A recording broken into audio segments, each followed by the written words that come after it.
घटना जनकपुरी की है जहां पर योगिता शर्मा की शादी नरेंद्र गुप्ता से होती है। योगिता शर्मा को शादी करके नरेंद्र गुप्ता अपने घर ले जाते हैं और कुछ दिन सही रहते हैं। नरेंद्र गुप्ता की पहली पत्नी से 2 बेटे हैं, जिसमें एक बेटा अपाहिज है। उस बेटे की देखभाल करने के लिए योगिता से शादी की और योगिता भी अपने बेटे की तरह उन बच्चों को रखती है, परंतु वो बच्चे योगिता को अपनी माँ की तरह प्यार नहीं देते। योगिता उस घर में रहकर घर का सारा काम करती है। अब हालात ये है कि योगिता शर्मा 3 दिन से हॉस्पिटल में एडमिट थी, परंतु उनकी देखभाल किसी ने नहीं की। यहाँ तक कि हॉस्पिटल का बिल भी योगिता ने ही दिया। जब वो हॉस्पिटल से घर आई तो किसी ने उनको घर में नहीं घुसने दिया। अब उन्होंने रात भी पार्क में सोकर गुजारी, कड़कड़ाती ठंड में, और एक बीमार महिला।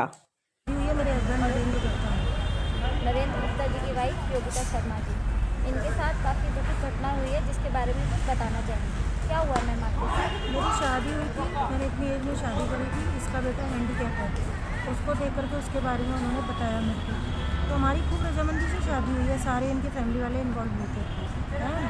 और मेरे घर वाले एग्री नहीं थे तो मैं थोड़ी सी अलग हट गई, क्योंकि मुझे बहुत एज में आके एलोनपन हो रहा था और मैं बिल्कुल बीमार रहती थी बहुत ज़्यादा।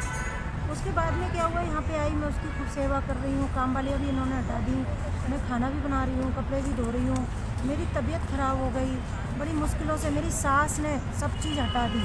मेरा हस्बैंड कोई कॉपरेट ही नहीं कर रहा है। उसके बाद उसका बेटा है, उसको मैं अच्छी अच्छी चीज़ें बताती हूँ कि तू मोटा है, जिम जा, खाना बाहर का मत खा, घर का खा, तो जो बोलेगा वो हम देंगे तुझे, है। लेकिन मेरी तबीयत काफ़ी ख़राब हो गई, लेकिन कुछ नहीं समझ में। आपके प्रति इनके बेटे का, इनके घर वालों का कैसा व्यवहार है? मेरा व्यवहार ये है कि कोई भी बात होती है समझता तो है नहीं है, बाप से कंप्लेंट कर देगा, हम दोनों में लड़ाई करवा देगा। फिर ऊपर से कोई भी बात होगी तो मेरे को डायरेक्ट गालियाँ देता है, डायरेक्ट, जैसे रंडी है, वैश्या है, तुझे दिल्ली के कोठे पे बैठा दूँगा, ऐसे ही बोलता है। बाप के सामने भी गेम खेलता है तो खूब गालियाँ देता है अपने दोस्तों को, खूब, हैं। और मेरे को इस तरह से बोलता है, बताओ मैं माँ बन के आई हूँ, मैं ऐसे कैसे बर्दाश्त कर लूँगी? बड़े बेटे का मैं इतनी सेवा करती हूँ, है। अब मैं बीमार थी तो इन्होंने खाने वाली लगा दी।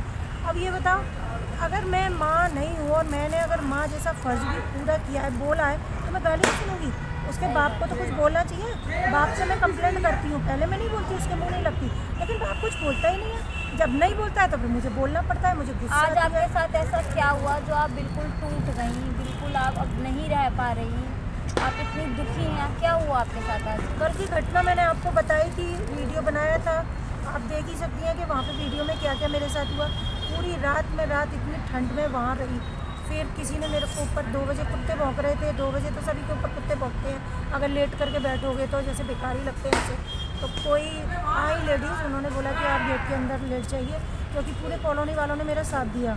इसकी एक वकील जो थी साली मेरे हस्बैंड की, उसका नाम है कुसुम गुप्ता, उसने मतलब उल्टा सीधा बोला था मेरे लिए कि ये इसका घर नहीं है, सास का घर है और ये घर में नहीं रहेगी, किराए का घर है, जबकि सामान मेरा वहीं पड़ा हुआ है। मैं हॉस्पिटल में हूँ और हॉस्पिटल में होते हुए मैं यहाँ आई हूँ, मुझे तो कुछ पता ही नहीं है। और मेरे हस्बैंड ने इतनी बड़ी प्लानिंग बना दी अपनी, उसके कहने पर, वकील के कहने पर, और सास भी झूठ बोल रही है, झूठा बयान दे रहे हैं। पुलिस वालों ने जब मैंने कही कि आप करिए तो सही इंक्वायरी, झूठ का झूठ पानी का पानी हो जाएगा, कॉलोनी वालों से उन्होंने पूछा कि नहीं, उन्होंने बोला कि नहीं, ये आंटी यहीं रहती हैं, इनका ही घर है, ये झूठ बोल रहे हैं। यानी कि इसके बेटे तक को बोला, उसका दोस्त था, उसने बोला कि ये आंटी यहीं रहती हैं, कुणाल मेरा दोस्त है अब नहीं? आपको घर में नहीं रहने दिया? नहीं, मुझे घर में एंट्री नहीं हो रही है। मैं पूरी रात सड़कों पे डोली हूँ, अब पूरा दिन हो गया। देखिए अभी तक मैंने कुछ खाना नहीं खाया, ये मैं ब्रेड लेके आई हूँ, किसी दुकान वाले से चाय बनवाऊँगी और ये मैं खाऊँगी। पूरा दिन हो गया मुझे डोलते।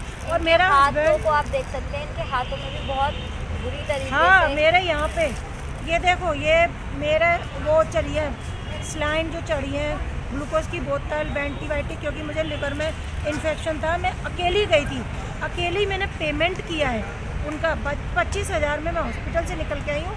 और मेरे हस्बैंड बोल रहे हैं घर से बाहर कर दिया है और होटल में लेके जा रहे हैं। मैं होटल में क्यों जाऊँगी? तो मैं शादी होकर के उस परिवार में आई हूँ, तो सास का घर है, मैंने सास के साथ कुछ किया हो, या मैं 3 दिन तो हॉस्पिटल में रही हूँ। आप पता कर सकते हैं। क्या चाहती हैं, क्या सहायता चाहती हैं? मैं उसी घर में रहना चाहती हूँ, लेकिन कल उसकी जो वकील है ना, उसकी जो साली, उसने बुला दी पुलिस पुलिस ने करी इंक्वायरी, मैं उसी घर में रहती हूँ, मैं किराए के घर में नहीं रहती। पुलिस को आई गुस्सा, वो मेरे हस्बैंड को पकड़ के ले गई हैं। अब जंग सी छिड़ गई हैं, और उसने अब मेरे को बोला, मैंने उसे बहुत समझाया कि घर ले चलो, मैंने हाथ भी जोड़े, पैर भी छुए उसके। आस्था हॉस्पिटल में यहीं पास में ही हमारे घर के पास, वहाँ पर आप पता कर सकते हैं, 3 दिन में वहाँ एडमिट रही हूँ। मेरे पास डिस्चार्ज चार्ज, मेरे पेमेंट भी मैंने खुद किया। मैं हस्बैंड से पैसा नहीं मांगती, खाना जैसा मिल जाता है, एक कोने में पड़ी रहती हूँ। और बच्चे ने उसको इतना अपने काबू में कर रखा है, उसकी माँ ने और उसके बच्चे ने, कि मतलब मेरी ना तो कुछ समझता है ना सुनता है मेरा पति। मैं क्या करूँ, मैं कहाँ जाऊँ? मैंने इतनी एज में शादी की तो मैंने सुख के लिए की, मुझे ये तो पता नहीं था अंदर का कि इसका बेटा ऐसा है। बताओ, मेरे कमरे में अगर मेरा हस्बैंड आता है तो उसे खींच के ले जाता है, ना मुझे साथ बात करने देता, और झूठ और बोलता है, बाहर का खूब खाना खाता है, रोज़ बाहर का, और घर का खाना बना हुआ फिकता है। हालांकि काम वाली खाना बना रही है इस समय। आपके जो परिवार वाले हैं, हाँ, वो आपको सपोर्ट नहीं कर रहे हैं? नहीं, बिल्कुल नहीं कर रहे, बिल्कुल मेरे को ना तो सपोर्ट कर रहे हैं। मेरा हस्बैंड वहीं पड़ा हुआ है, मैंने अभी इंक्वायरी करी वहाँ पे, तो मेरा हस्बैंड वहीं पड़ा हुआ है और मैं सड़कों पे डोल रही हूँ। बताओ आप, मुझे इतना दुख, मैं हॉस्पिटल से आई, हॉस्पिटल से आने के बाद मेरे को पता ही नहीं था, मैं तो घर जा रही थी। बस आपको अपने घर में रहना है? हाँ, मुझे अपने घर में रहना है। अब देखते हैं क्या हक से रहना है, इज्जत से रहना है, इज्जत से रहना है। ये कोई गाइस, मेरा सपोर्ट कीजिए, जितना से जितना हो सके चैनल में आप लोग सपोर्ट कीजिए। मैं सड़कों पे डोल रही हूँ, अगर आपका सपोर्ट मिलेगा तो मैं बहुत बहुत धन्यवाद है। वो सास का घर है, तो क्या हुआ, मैं उसमें शादी होके आई थी।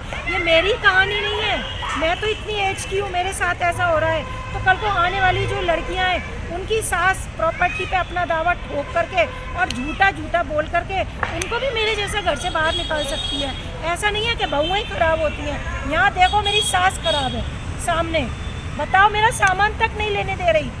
ये मेरा सामान बाहर फेंक दिया था पुलिस के आने पर, जब वो अंदर एंट्री कर रही थी तो उसको एंट्री नहीं करने दिया। इसी बात पर गुस्सा होकर के पुलिस मेरे हस्बैंड को ले गई खींच करके। अब कितने घंटे रखा मुझे नहीं पता। Thank you.